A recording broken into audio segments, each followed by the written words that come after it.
Welcome back to Scratching the Surface on episode 36 today. I will be reviewing The Woman in the Yard. Before I get into the episode, please check us out at scratchingthesurface100.com. You can leave and write your own horror movie reviews. You can read our monthly article blogs, and you can keep up to date for upcoming horror movies for the year of 2025 and beyond. So, The Woman in the Yard. This was one that caused a lot of divisiveness, and I think for very good reason. I can see both sides of the table. The aisle, especially the ones that didn't like it. There's some choices here that seem intentional from the writer that are going to rub the viewers the wrong way. What the director did is he chose to toy with the audience. And when I say toy with the audience is he tries to create a level of uncertainty in his storytelling that keeps the viewers questioning what really happened. And by the time we get to the finale, that has only worsened and worsened to the point that viewers are like, okay, now you're just fucking messing with me. What did I just watch? And why did I waste my time watching it? That is what happened here with The Woman in the Yard. And that's why people didn't like it. And that's fine, but you still can find some good qualities here in the film. The story is about a mother named Ramona and her two children who witness this mysterious figure cloaked in black sitting on a bench on their family farm. It's just sitting there, and they're not really sure what's going on. And what we know from the get-go here is that Ramona had experienced the passing of her husband. He died in an accident. In the beginning of the film, we don't know exactly what it's because of, but we know that he did pass away, and she is trying to deal with that. And she's trying to keep the children and raise the children on her own as a single mother, as a widow.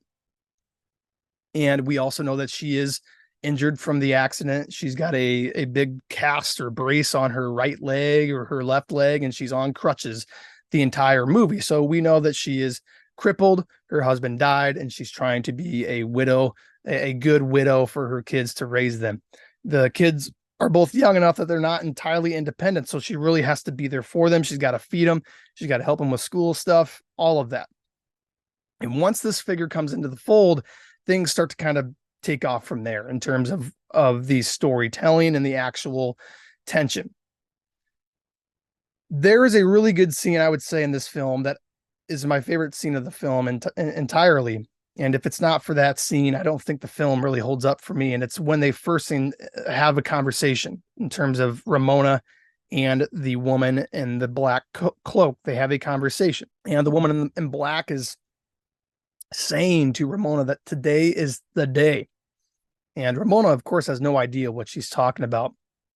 And as this encounter develops, Ramona just gets a little more worried about the appearance of this figure, that something bad will happen to them.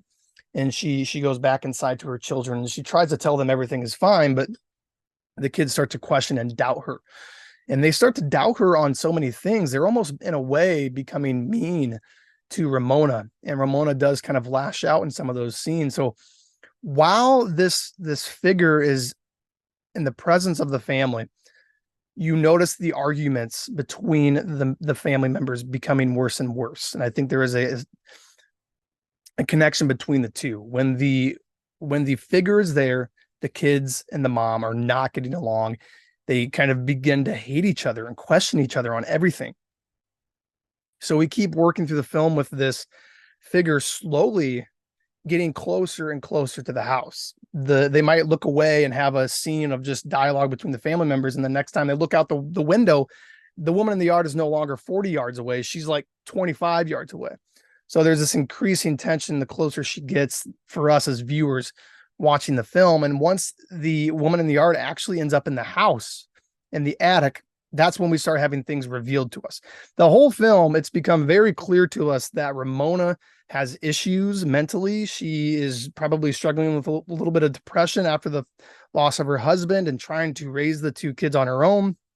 And we can really see that her mental state is fragile right now, and she's trying to keep it together. But everything in terms of framing and shot choice from the director is telling us that she is not in a good state.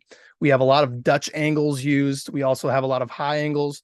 We have this split shot focus that's used, which when they use that, It makes certain parts of the framing seem in focus and other parts of the framing out of focus. And this also just adds to the state of mind of our protagonist. So all of the choices intentionally made are telling us that Ramona is struggling. We don't know if we can trust what she is saying from scene to scene. And that becomes especially clear when this is confirmed in the final scene, when Ramona is up in the attic with the woman in black. In a way, what's explained to us for us to pick up on is that the woman is a projection of Ramona's evil self. Not necessarily evil, just her bad self, or the side of herself that she fears, because it is revealed to us that Ramona was having issues with her husband.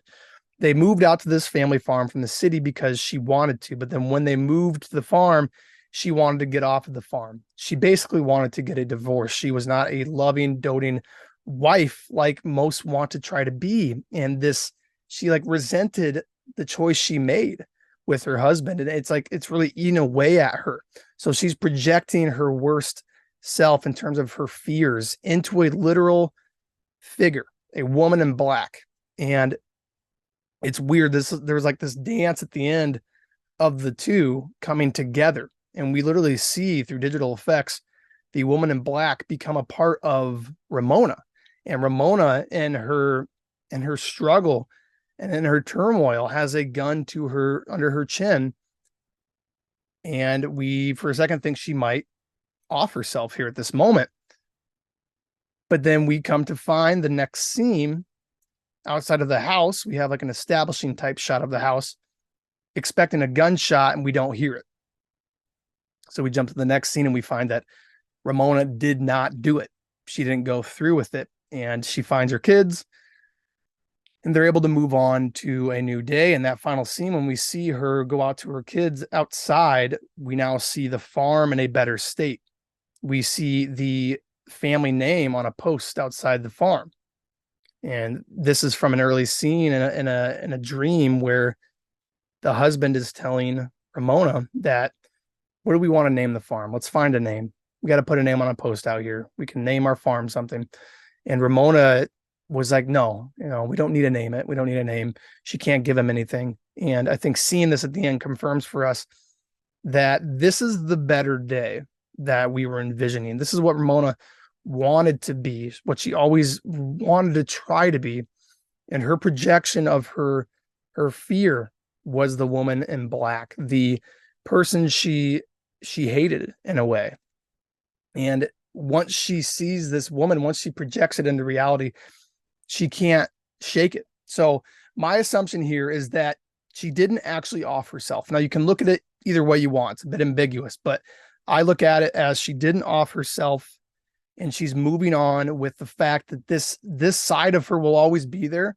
She'll always hate herself at times, but she has her kids and she has responsibilities, and she has to be there for them.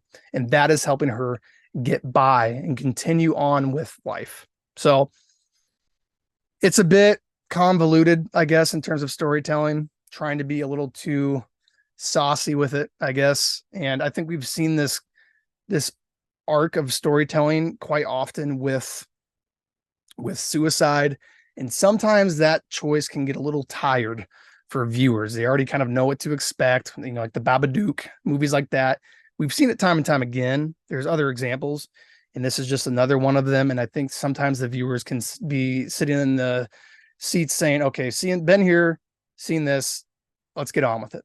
So if you saw The Woman in the Yard, what were your thoughts on it? That's all I have for now, guys. Thank you, and keep watching horror.